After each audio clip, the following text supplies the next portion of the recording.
자, 날씨가 계속 덥습니다. 뭔가 날씨가 덥거나 비가 많이 오거나 이렇게 하면 기상청이 제대로 못하고 있다 이런 생각도 좀 들죠. 제대로 맞추질 못하고 있습니다. 그래서 이런 별명까지 듣고 있는 그런 상황인데 왜 그런 건지, 이 폭염 언제까지 계속될지 날씨 관련 소식 최혜정 캐스터와 함께 알아보겠습니다. 안녕하세요. 네, 안녕하세요. 예, 날씨가 좋으니까 자주 뵙는데 네. 자, 일단 날씨가 다음 주까지 계속 덥다고 지난번에 말씀을 하셨는데 그 사이에 무슨 변화가 없습니까? 기상청 잘 틀리니까요. 예. 네, 일단 먼저 폭염에 대해서 말씀을 드리면 이제 너무 더웠기 때문에 좀 꺾일 때도 됐지 않았나 싶은데요. 내일 오히려 더 더워집니다. 내일 더 더워져요? 네. 기상청이 오늘 서울에 두 번째로 폭염특보를 내렸고요. 기온을 보시면 내일은 대구가 37도, 서울이 33도까지 오르겠는데요. 다행히 보시면 이번 주 토요일이 입추입니다. 전기상 이 가을이 찾아온다는 입추인데요. 이 입추를 기준으로 보시면 기온이 그래도 조금 내려가는 모습을 보실 수가 있어요. 근데 이 원인이요. 지금 태풍이 올라오고 있는데 태풍이요? 이 태풍이 한반도로 오는 건 아니고 중국으로 올라오고 있는데 이 태풍이 중국으로 가면서 우리나라에 수요일쯤 비를 좀 몰고 올 가능성이 있거든요. 그렇군요. 그렇기 때문에 지금 더위가 내일이 좀 가장 심하겠고요. 내일과 모레 정도 절정에 달한 뒤에는 조금 꺾이는 것으로 이렇게 예상돼 있습니다. 어느 지역은 보니까 38도까지 올라가던데 날이요. 네, 맞습니다. 야, 그런 데서 어떻게 살 수 있을지 정말 그런 생각도 좀 들긴 하는데, 자, 이렇게 날씨가 더운데 기상청이 좀 장마 예보 때도 그랬고 소나기 예보도 그렇고 자주 틀리는 것 같아요. 우산 들고 나갔는데 괜히 우산만 들고 나갔다 이렇게 하소연하시는 분들도 많거든요. 왜 이렇게 자주 틀리는 거예요? 네, 그렇죠. 지금 예보 정확도가 나와 있는데요. 네. 보시면 2012년도에는 그래도 비가 온다고 했던 날에 이틀 중에 하루 정도는 비가 왔었는데 작년 자료를 보시면은 3분의 1에도 못 미치고 있거든요. 비 온다고 그랬는데 셋 중에 하나는 안 왔다? 그렇죠. 셋 중에 하나만 왔다? 두고 나면 한 3일 정도에 하루 정도만 우산을 제대로 사용했다는 결과가 지금 표로 보시면 알 수 있고요. 그 원인이 좀 많이 복잡합니다. 이 나비 기상청이 틀리는 이유? 네네, 그렇습니다. 기상청에서 정확한 예보를 할 수 없는 이유가요.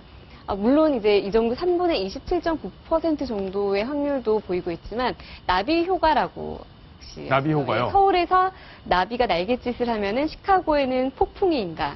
나비 효과가 있는데 그런 나비 효과만 보셔도 아시겠지만 아주 세세한 나비의 날갯짓이 전 지구적인 아주 복잡한 과정을 거치면서 폭풍을 몰고 온다 이렇게 되니까요. 지금 현재 과학으로서는요. 그런 아주 세세한 상황까지 다 예측하기는 어렵다는 얘기가 있고 또 반면 우리나라뿐만 아니라 미국에서도 기상청이 아주 100% 정확한 예보를 보이고 있지는 않거든요. 올해 2월만 해도요.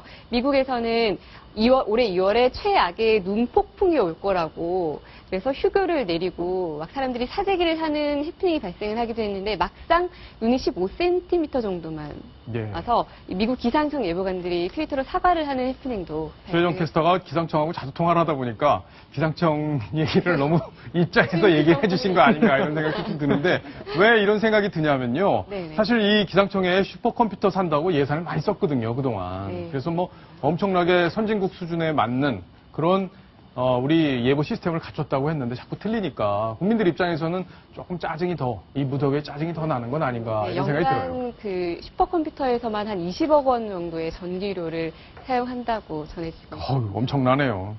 자, 그런데 날씨가 더우면 여기 이제 물 저희가 갖고 왔거든요. 이 물을 자주 먹어야 된다고 그런 얘기들 많이 하잖아요. 네네. 실제 아니요, 저 솔직히 많이 안 먹어요, 물을. 그래서 좀 그런 물을 많이 피부가 되게 좋으십니다. 뭐 방송이 좀 이상한 방향으로 흐르는 것 같은데요. 자화 자찬을 하고. 자, 일단 이 물을 좀 따라 보겠습니다. 근데 물 먹는 법이 있다면서요. 하루에 얼마나 먹어야 되는지, 그리고 어떤 방식으로 물을 먹어야 되는지 시청자분들 궁금하실 텐데 좀 요약을 해주세요. 네. 건강하게 물 마시는 방법 이렇게 나와 있는데요. 하루 평균 얼마의 물을 마셔야 할까요? 한 1리터? 2리터군요. 2리터입니다. 이게 1.5리터잖아요. 2리터면은 이것보다 조금 더 마셔야 되는데 이걸 한꺼번에 그렇다고 해서 한꺼번에 마시는 건 아니고요. 2리터를 한 번에 먹는 건 아니겠죠.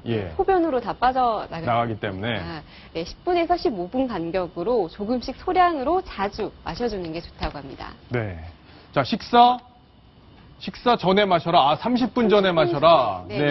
식사 중에 마시는 거는 저희 위에 소화에 좋지 않기 때문이고요. 식사 전에 마시게 되면 소화 촉진과 또 위가 어느 정도 조금 물이 들어가기 때문에 과식을 예방하는 효과가 있다고 합니다. 그렇군요.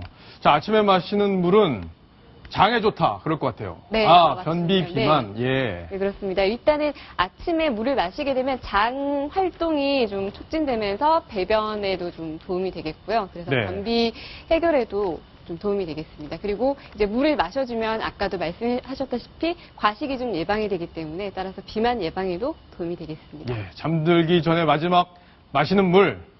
성인병 예방에 좋다. 네. 그렇군요. 혹시 잠들기 전에 물을 거의 잘 마시지 않는 걸로 알고 있는 예, 저도 안 마셔요. 잠들기 전에는 더. 양치 후에 바로 그냥 자는 게 보통인데 네. 이 잠들기 전에 우리가 수분 배출이 일어난다고 합니다.